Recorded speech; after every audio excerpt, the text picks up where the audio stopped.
घिनौनी नज़रें। विनीशा शाम को अपने पति के लिए जूस बना रही थी, तभी उसकी छोटी बहन पूनम का फ़ोन आया। विनीशा ने जल्दी से फ़ोन रिसीव किया और कहा, मैं अभी तुझे ही याद कर रही थी। तुझे आम का जूस पसंद है ना? इसलिए जब भी बनाती हूँ हमेशा तेरी याद आ जाती है। पर विनीशा की बहन पूनम बिल्कुल खामोश थी। विनीशा ने उसकी खामोशी का कारण पूछा तो पूनम की सिसकियों की आवाज़ विनीशा के कानों में साफ सुनाई पड़ रही थी। विनीशा बहुत घबरा गई और उसने पूनम से जोर देकर पूछा कि आखिर हुआ क्या है। तब पूनम ने डरते डरते बताना शुरू किया कि अभी मेरे मोबाइल पर किसी अनजान व्यक्ति का फ़ोन आया था और वह मुझे कह रहा था कि वह मुझे जानता है और उसके पास मेरी कुछ फ़ोटोज़ है और अगर मैंने उसकी बातें और शर्त नहीं मानी तो वह उन फ़ोटोज़ को इंटरनेट पर डाल देगा। तब विनीशा ने पूनम से कहा, पूनम ऐसे ही कोई गलत नंबर होगा, कोई सिरफिरा ऐसे ही तेरे मज़े ले रहा होगा, तू डर मत, कुछ नहीं होगा ऐसा वैसा। तब पूनम ने घबराते हुए कहा, दीदी मुझे इस इंसान से डर नहीं लग रहा, पर मुझे उसकी बातों से बहुत डर लग रहा है। यह कहकर पूनम रोने लगी। तभी विनीशा ने कहा, तो बताना उस इंसान ने क्या कहा है तुझे? तब पूनम बोली, उसने मुझे कहा है कि अगर वह मेरी फ़ोटो इंटरनेट पर नहीं डाले तो मुझे उसकी सारी मांगें पूरी करनी होगी। उसने कहा है कि आज रात वह मेरे घर पर आएगा।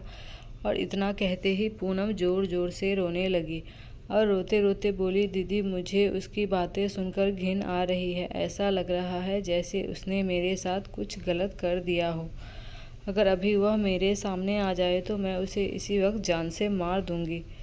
इतना कहकर पूनम चीखने लगी। तभी विनीशा ने पूनम से कहा, अरे पूनम तू संभाल अपने आप को और मुझे उस घिनौने इंसान के नंबर भेज, मैं उसे अभी मज़ा चखाती हूँ। यह कहकर विनीशा ने फ़ोन काट दिया। पूनम ने उस बदमाश के नंबर और उनके बीच हुई बात की रिकॉर्डिंग विनीशा को भेजी।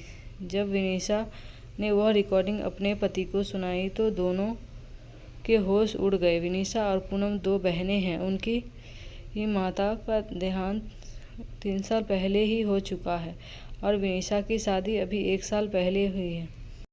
मानसिक गंदगी से पीड़ित था। उसकी सोच और उसके विचार हर एक लड़की के प्रति घिनौनी नज़र रखते थे। उसे पता था कि पूनम की मम्मी का देहांत हो चुका है और वह दिन भर घर पर अकेली रहती है और वे इसका फ़ायदा उठा सकता है। और वह लड़का अपनी बुरी नज़रों और घटिया बातों से पूनम की आत्मा के साथ खिलवाड़ कर रहा था। पर बाद में जब उसे पुलिस ने पकड़ लिया तो उसे जेल की सलाखों के पीछे जाना पड़ा। आज भी हमारे समाज में उस जैसे मानसिक रोगी बैठे हैं जो हज़ारों लड़कियों की आत्मा के साथ खिलवाड़ कर रहे हैं। इनमें से कुछ लड़कियां तो मजबूत होती है जो ऐसे रोगियों को अच्छा सबक सिखाती है और कुछ लड़कियां उनसे डर जाती है और उनकी मांगों को पूरी करते करते उनकी घिनौनी नज़रों का शिकार बनती है।